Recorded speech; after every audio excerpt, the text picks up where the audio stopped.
We've created IDPs, our own country on this continent that is creating its own IDPs, yet we are respected within the continent as a country that really respects democracy. But we are creating IDPs, and historically, where you've seen refugees are created from the first step of creating IDPs.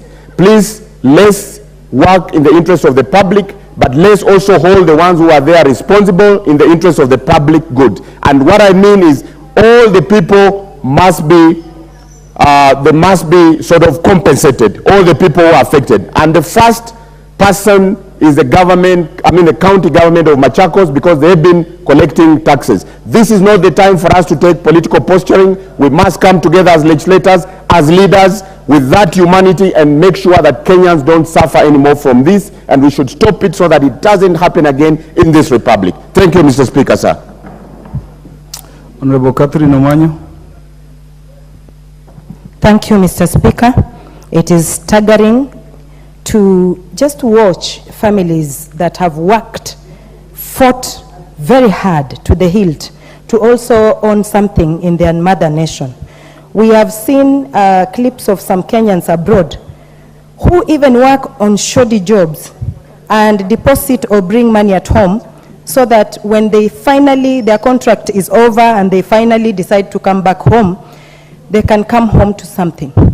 But these are Minority Whip. The Kenyans who have, I hope you are not leaving, lost their houses in a second, having built a house for years, and the Kenyans whose houses have been brought down, the churches, every other institution that has been brought down. It is the land grabbers who sold to them. These land grabbers are connected to the land registrar. The land registrar is connected to the county planners. County planners are connected to every other person who gives that stamp called stamp duty. Even now, Kenya itself, for them to get that money, they know that this tax is coming from this parcel of land. And finally, the title deeds are issued. So it is a cartel. One person knows the other and knows the other, and if there is a commission, everybody has their percentage. The Kenyans whose houses have been brought down are not land grabbers. So where are these land grabbers? And what has happened to them? Are these Kenyans safe where they are? Are these Kenyans ever going to get back what they have built for their entire life?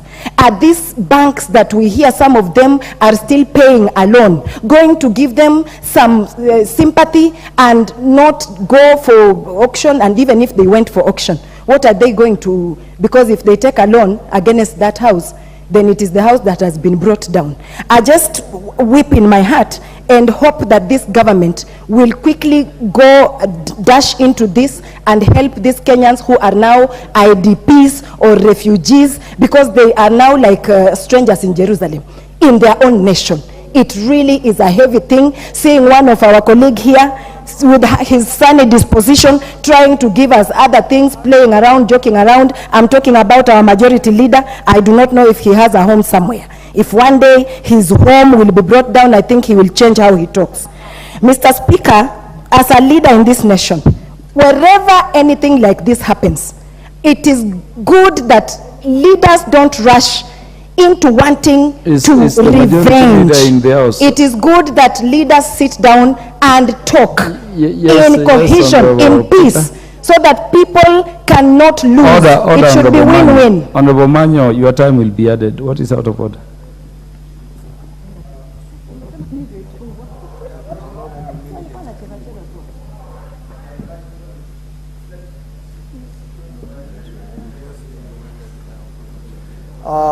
Thank you, Mr. Speaker. I stand to raise order 35, that there is no quorum in this honorable house. So we can't hear you. Just a minute. What is your name? Honorable George Sunkuya. Sunkuya, I cannot see you, so I cannot notice you are. Thank you, but I am. So I have not recognized you. Just sit down. Just sit down. Just sit down. Thank you, Mr. Speaker. I just said as leaders, whenever we hear somebody